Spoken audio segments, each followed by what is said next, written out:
വയനാട് മാനന്തവാടി പഞ്ചാരക്കൊല്ലിയിൽ സ്ത്രീയെ ആക്രമിച്ചു കൊന്ന കടുവയ്ക്കായി വനം വകുപ്പിന്റെ തിരച്ചിൽ ഊർജിതം. വനത്തിനുള്ളിൽ RRT സംഘം തിരച്ചിൽ തുടരുകയാണ്.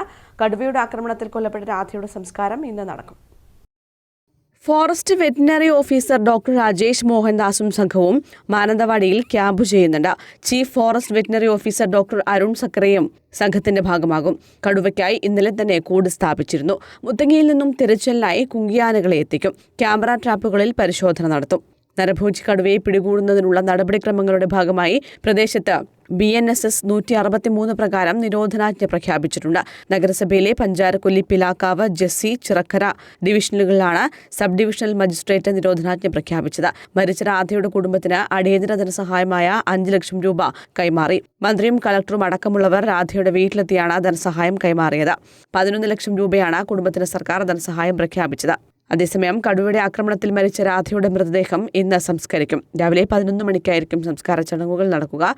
വന്യജീവി ആക്രമണത്തിനെതിരെ UDF മാനന്തവാടി മുനിസിപ്പാലിറ്റി മേഖലയിൽ പ്രഖ്യാപിച്ച ഹർത്താൽ പുരോഗമിക്കുകയാണ്. SDPIയും പ്രദേശത്ത് ഹർത്താൽ പ്രഖ്യാപിച്ചിട്ടുണ്ട്. News desk, Kannur vision.